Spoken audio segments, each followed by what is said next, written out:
Hello and welcome to Euroasia. I am Zuleika Zaman. Here are your top stories from Europe and Asia of this week.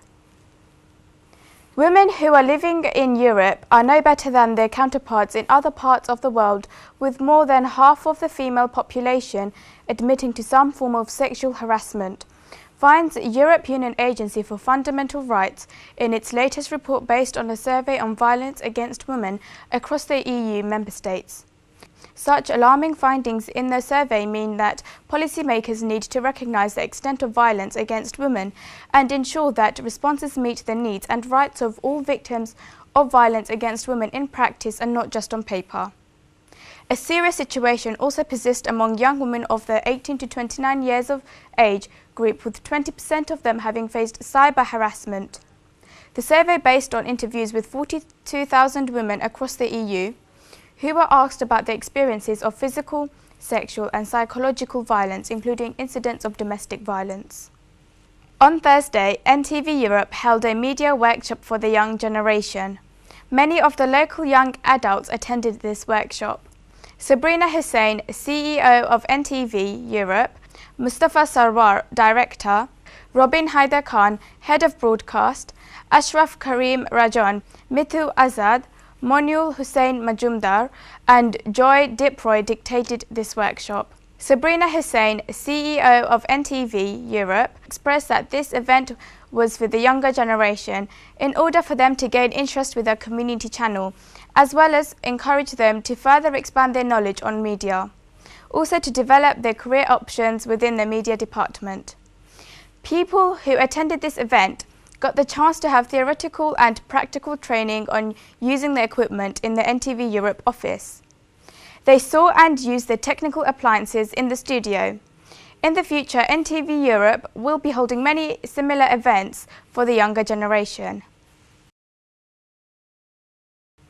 Malala Yousafzai joined Prince Harry and 12,000 students and teachers from more than 400 schools at We Day, held at Wembley Arena.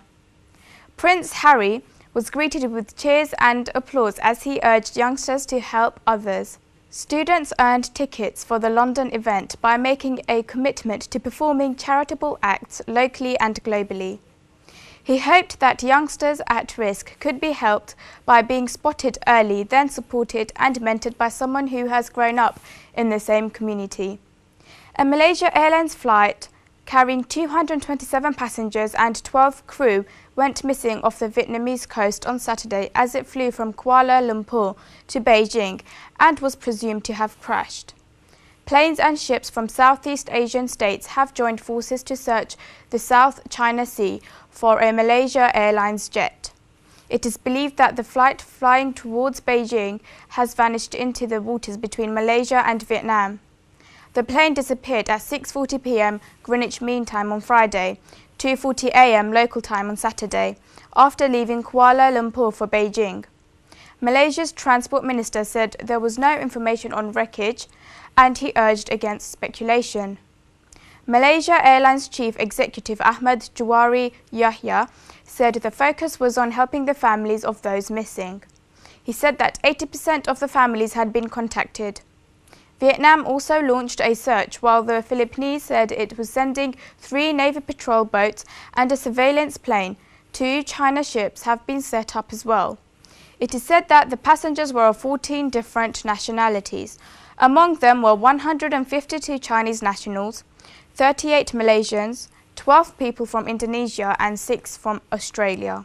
Planes and ships from Southeast Asian states have joined forces to search the South China Sea for a Malaysia Airlines jet, missing with 239 people on board. Russia indicated for the first time on Friday that it was prepared to annex Ukraine's Crimea region, significantly increasing its altercation with the West over the political crisis in Ukraine and intimidating to challenge a system of respect for national boundaries that has helped keep the peace in Europe and elsewhere for decades.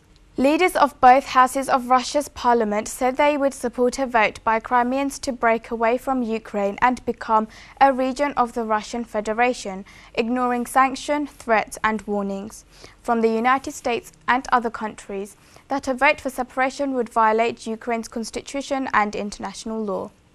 The Russian message was yet another in a series of political and military actions undertaken over the past week that outraged the West, even while the Kremlin's final intentions remained unclear. Bradford businesses assembled at the Alhambra last night at an event hosted by Barclays and the Yorkshire Asian Business Association to hear about how they can prepare for the Tour de France 2014 and make the most of the opportunities this iconic sporting event will bring to the region. Businesses were urged to start shaping their plans for growth this year, looking at the opportunities the anticipated influx of over 3 million visitors to the region will bring. President of the Yorkshire Asian Business Association expressed that being passionate about Bradford, encouragement needs business to start thinking creatively and think about the opportunities that TDF could bring for their business.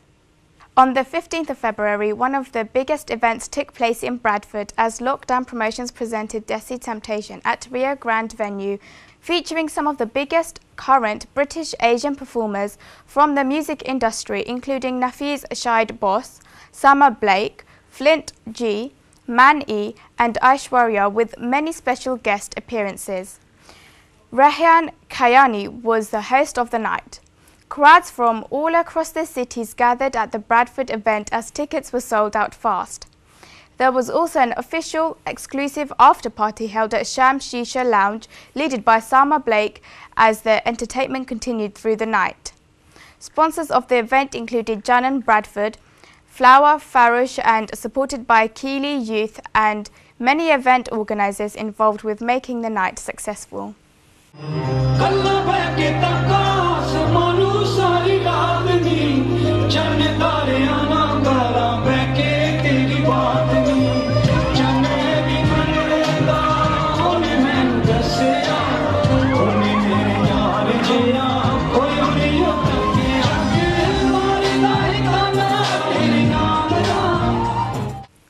UCLU Bangla Society's third annual Bashanti Ball took place this year in Shoreditch Town Hall on the 5th of March. The audience was made up of 200 guests of Bangladeshi and non-Bangladeshi origin, making this a truly multicultural event. Guests were invited to eat a 3-course meal and watch acts celebrating Bangladeshi culture, whilst learning more about what it means to be Bangladeshi and British in the society. Profits from tickets went to Prashanti, a charity which aids with pregnancy and maternal issues in rural parts of Bangladesh.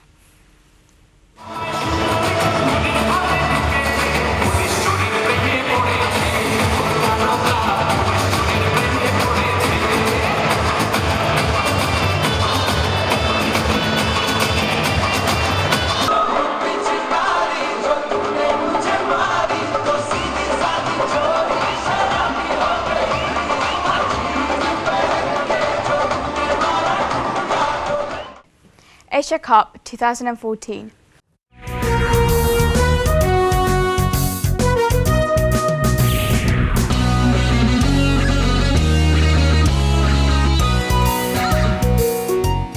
Today, Lankan batsmen picked up their final victory, defeating Pakistan by 5 wickets in the final match of Asia Cup 2014 at Sherry Bangla Stadium in Bangladesh. Sri Lankan got the easy victory, losing just 5 wickets in the chase of 260. Pakistani player Ajmal made early inroads, dismissing Sangakkara before he could score any run in the wake of Kusal Perera's departure in his another strike. Pakistan middle order batsman Fawad Alam helped to score the runs with his maiden century despite the strike of Sri Lankan ace speed demon Lasith Malinga.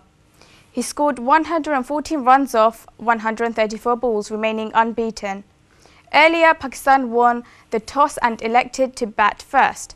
The Lankans Lion, previously 4-time champions, have now equalled India's record of raising the cup for 5 times.